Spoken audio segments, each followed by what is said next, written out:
ఏపీలో ఇప్పుడు కొత్త సర్కారు వచ్చిన తర్వాత కొత్త ప్రభుత్వంగా అదేవిధంగా కొత్త అభివృద్ధి కొత్త సంక్షేమాన్ని చూడబోతున్నారు ప్రజలు. సంక్రాంతి నాటికి ఇంకా ఫుల్ స్పీడ్తో సూపర్ 6ని ఇంకా జెట్ స్పీడ్తో ముందుకు తీసుకెళ్ళంటూ కూడా అటు కూటమి సర్కార్ అనుకుంటుంది. ఎంత పాసిబుల్ ఉంటుంది అనుకోవచ్చు, మీరేమనుకుంటున్నారు?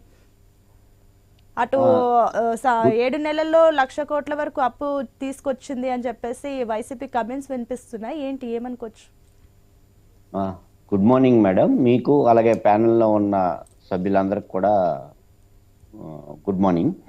ఇప్పుడు ఏంటంటే జగన్మోహన్ రెడ్డి ప్రభుత్వం లాస్ట్లో ఫస్ట్ స్టార్టింగ్ నుంచి ఇమీడియట్గా ఏవైతే పథకాలు ఉన్నాయో అవి అన్నీ కూడా ఆయన ఇచ్చిన పాదయాత్రలో ఇచ్చిన హామీలన్నీ కూడా ఇమీడియట్ ఎఫెక్ట్ అన్నట్టు ఆయన 1 మంత్ 2 మంత్లోనే అన్ని పథకాలు స్టార్ట్ చేయడం జరిగింది జగన్మోహన్ రెడ్డి గారు.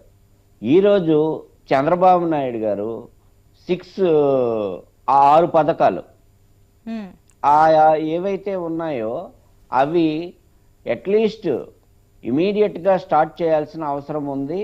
హామీలు ఇచ్చారు, కానీ ఈరోజు 7 మంత్స్ అయింది. 7 మంత్స్లో ఒక పెన్షను అలాగే గ్యాస్ సిలిండర్స్, ఈ 2 తప్ప ఏవి కూడా సూపర్ 6లో ఇప్పటి వరకు అమలు కాలేదు. అమలు కాలేదు సరికదా, అసలు బడ్జెట్ దానికి మొన్న బడ్జెట్లో కూడా దానికి అనుగుణంగా ప్రవేశపెట్టలేదు. ఈరోజు మహిళలు కానీ మహిళలకు ఇవ్వాల్సిన పథకాలు కానీ రైతుకి ఇవ్వాల్సిన పథకం కానీ ఒక స్టూడెంట్కి అందాల్సిన పథకం కానీ అలాగే ఒక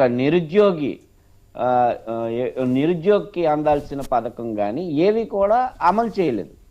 అమలు చేయకపోవడం వల్ల సామాన్య ప్రజల్లో ఇప్పుడు ఒక చిన్న కలకలం రేగుతోంది.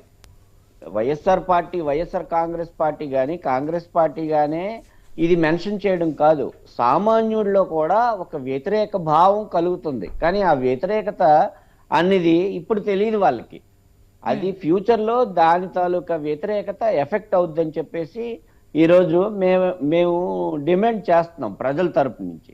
అంతేకాకుండా మొన్నే విద్యుత్ ఛార్జీలు పెంచడం జరిగింది.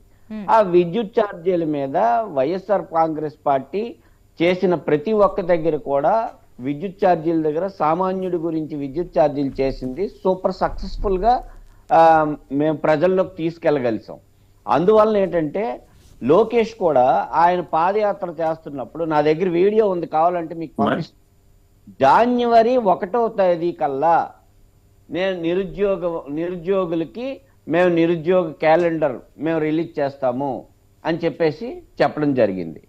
జనవరి 1 ఏదైతే ఆయన మాట ఇచ్చారో ఆ మాటలన్నీ కూడా ఏదంటే వాయిస్ రికార్డ్స్ కూడా ఉన్నాయి, వాయిస్ రికార్డ్స్తో పాటు అన్నీ ఉన్నాయి, కానీ వాళ్ళు అమలు చేయట్లేదు. మేము ఈ పరిస్థితుల్లో కూడా ప్రతిపక్ష పార్టీలన్నీ కూడా డిమాండ్ చేస్తున్నాం, ఏదైతే మీరు హామీలు ఇచ్చారో ఆ హామీలను ప్రజలకు నెరవేర్చండి.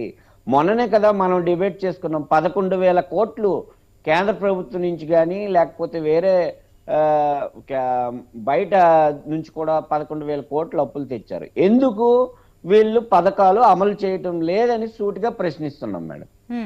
ఓకే అండి. Yes Srinivas garu, good morning అండి. Good morning. శ్రీనివాస్ చౌదరి గారు, చూస్తున్నాం సూపర్ 6 అంటూ సూపర్ స్పీడ్ తో మీరు ముందుకు వెళ్తున్నారు. But at the same time ప్రతిపక్షాలు కూడా ఇది సాధ్యం కాదు, అలవి కానీ హామీలు ఇస్తున్నారు.